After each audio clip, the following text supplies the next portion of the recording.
Welcome back, everybody. We're talking right now with City Council candidate Fred Simmons, who's making a second bid for a City Council seat. Welcome to the program, Fred. Thank you very much, Frank. You know, tell us, in the previous time you happened to run for re-election, you said that one of your major issues happened to be job creation. Has that changed at all, or how's that modified? No, due to the economy, we're still looking for more revenues in Haverhill. We were just glad to see some of the things are still moving forward. We're looking at a hotel being built down on 110. Right. Though the developers aren't working too well with the community down there, and some of the community people, including myself, will be taking these people to, well, we have something in litigation with them. Okay, can you tell us what is the key factor that compels you to run for City Council? Well, one of the best things is I want to be the voice for the city of Haverhill. There's a lot of people that don't get heard. And just like this idea here with the developer building and not working well with the community, it leads a lot of bad taste, and especially in my section of the town. Mm-hmm. And these people here got all together and said that we need to do something about it. And so we all went to litigation, and we had a mediator, and we discussed all these things, but I can't go into that. But in the long run is that he was supposed to work with us, and now it's back to reneging again.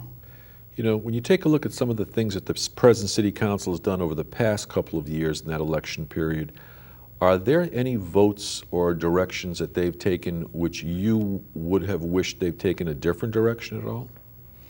Well, this one last vote, again, goes back to the development of this new hotel. Yeah. I mean, a special permit is fine and dandy, but without working closely with the developer and the community, not both sides are going to be met. And these are some of the problems that I think we tend to listen to more to the developers, which we're all in for revenues for this town.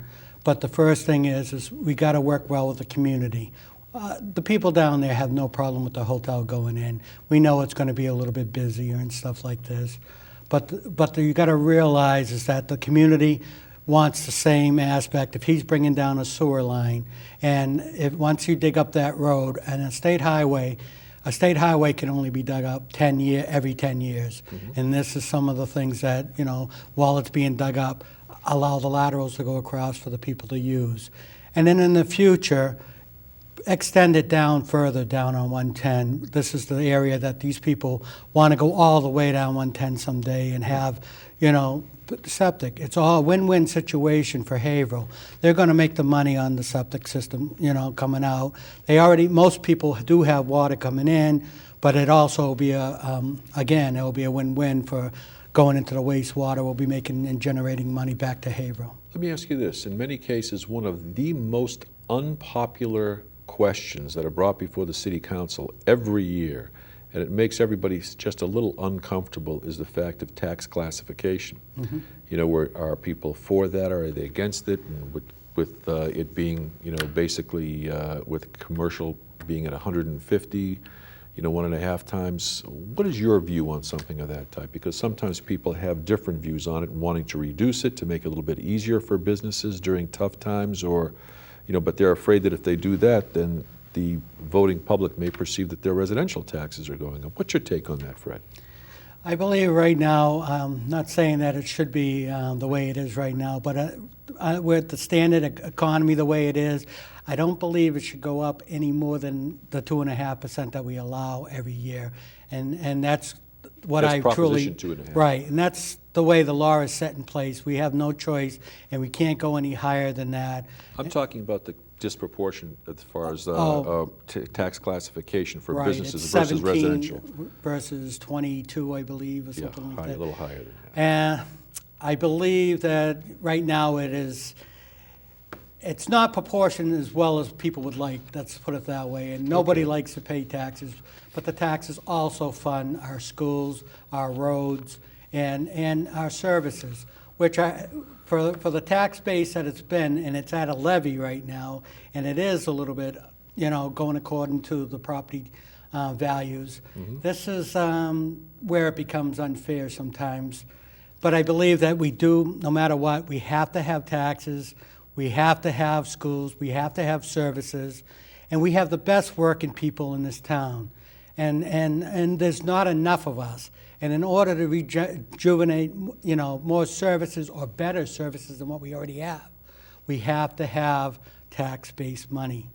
And unfortunately, where it's disproportionate, you may say, because the industrial side has to pay a little bit more than the residential side, where it's more revenues this side versus a single family or a double or a triple, whatever.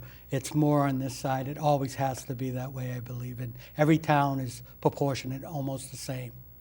If I could ask you this on another issue that's coming before the City Council right now, it's just gone to Administrative Committee, and I'm not sure if they're going to be able to get that vote out before the election. And this may also be because it's a very touchy situation, and that is the cost of living increase for municipal retirees, where the Retirement Board has suggested a vote in favor of a cost of living increase.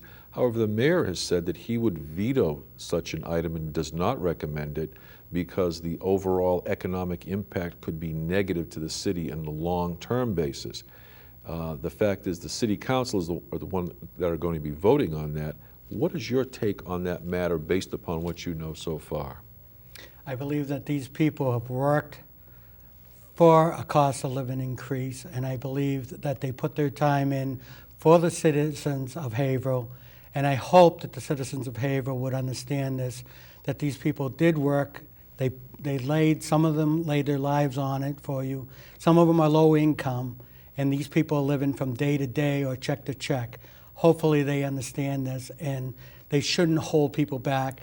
If the burden is so much for Haverhill, then we have to still keep the 2.5% increases, and that's where our limit is, and that's where we should stay.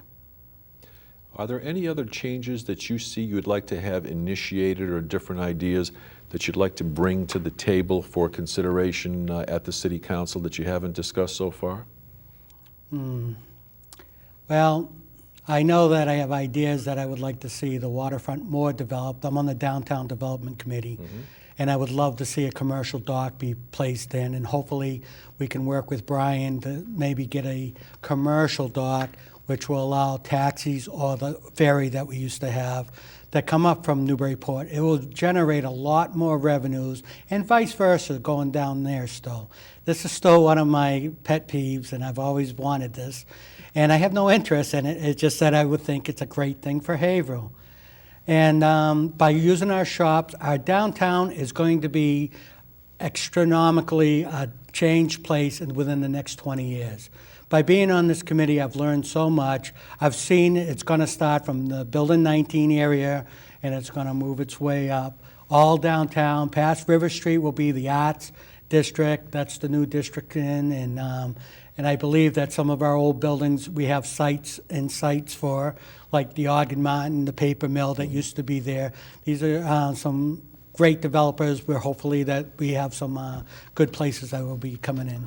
Excellent. Thank you very much. Fred Simmons, running for City Council, your second attempt, and we wish you the best of luck in the upcoming election. Thank you very much. Number 13 on the ballot. Thanks very much. We'll be right back.